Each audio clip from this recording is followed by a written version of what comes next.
Assalamualaikum warahmatullahi wabarakatuh. Jamaah subuh dan pencari dan pemburu ridha Allah di waktu subuh yang insya Allah dinikmati oleh Allah Subhanahu wa Ta'ala. Melanjutkan ceramah kita pada subuh hari ini, subuh yang ke-14 di bulan Ramadan atau Jumat kedua di bulan Ramadan ini. Marilah kita mendengarkan kuliah subuh yang akan disampaikan oleh Ustaz Ilham kepada Ustaz Ibnu Silakan.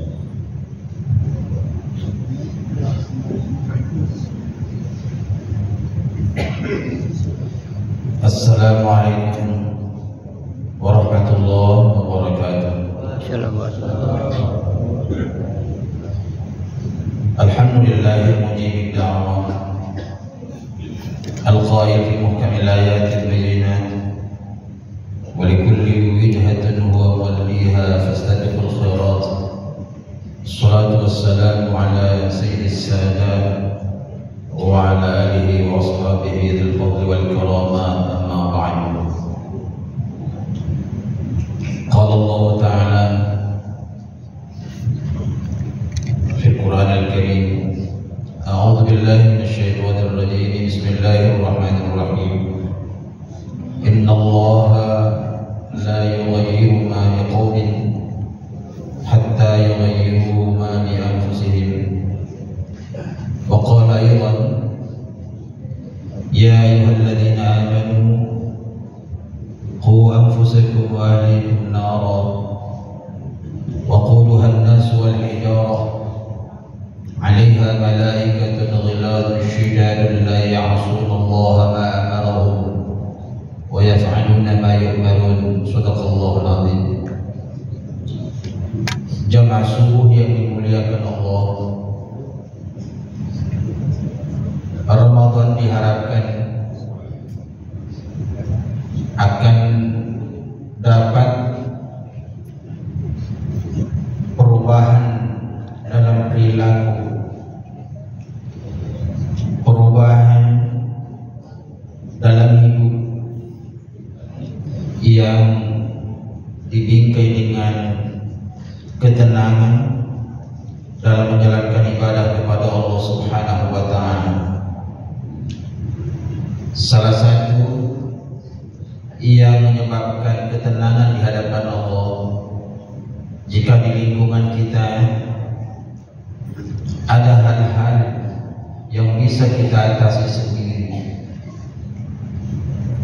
Di antaranya persoalan dalam keluarga sebagaimana yang sudah disampaikan semalam.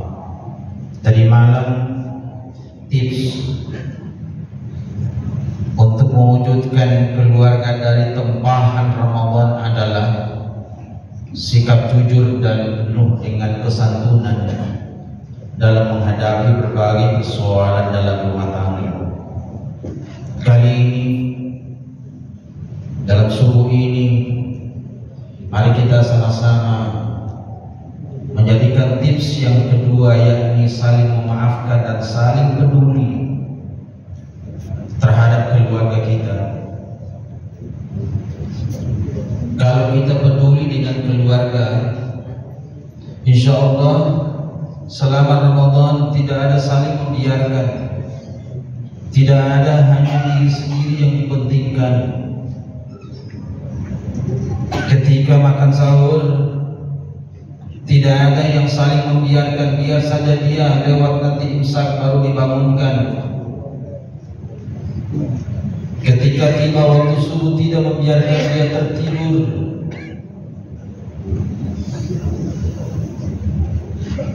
Maka dari itu jemaah sekalian, kalau Ramadan kita membiasakan diri peduli dengan keluarga, bangunkan dia ketika sahur, bangunkan dia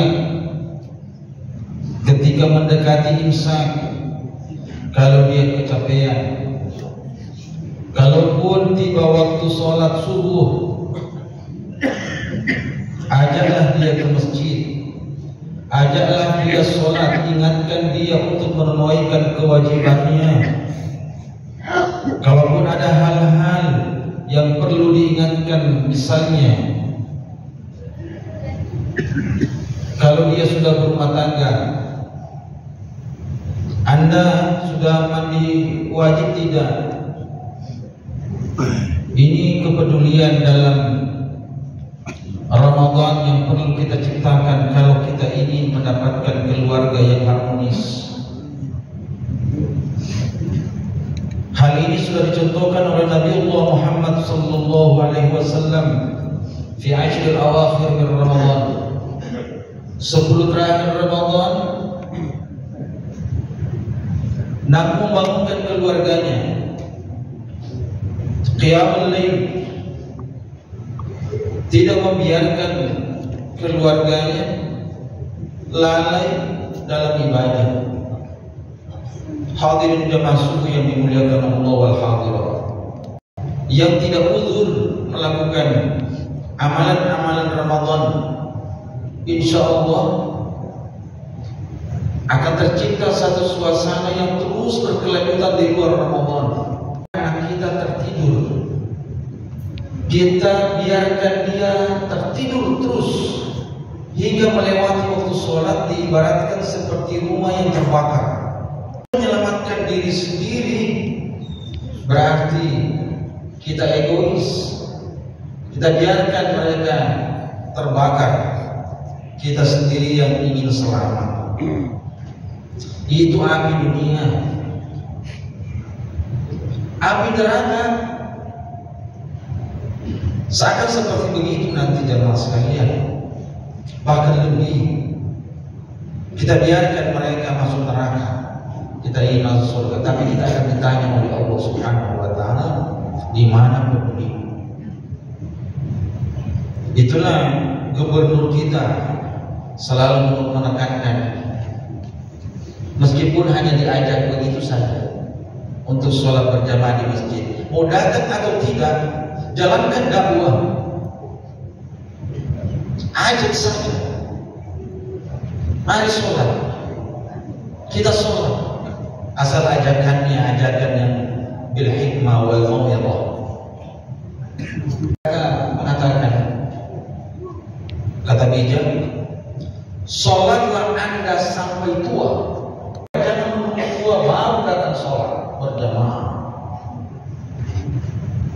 Itu kata bijak, bagus sekali. Dari dulu saya masih kecil itu diperdengarkan kata-kata, sholatlah kamu sebelum kamu disolatkan. Membiarkan, maka yakinlah itu semua menjadi kebiasaan dalam keluarga kita, tidak saling membiarkan dan saling peduli, saling menyayangi dan mengingat bahwa akhirat itu pasti ada. Ayah tidak segan mengatakan kepada anaknya, "Nah, maafkan papa." Ibu juga seperti itu, "Nah, maafkan mama." Lebih-lebih anak kepada orang tuanya, tidak menunggu hari raya Idul Fitri baru minta maaf. Syukurlah kalau Idul Fitri kita masih dapat dan bisa saling memaafkan.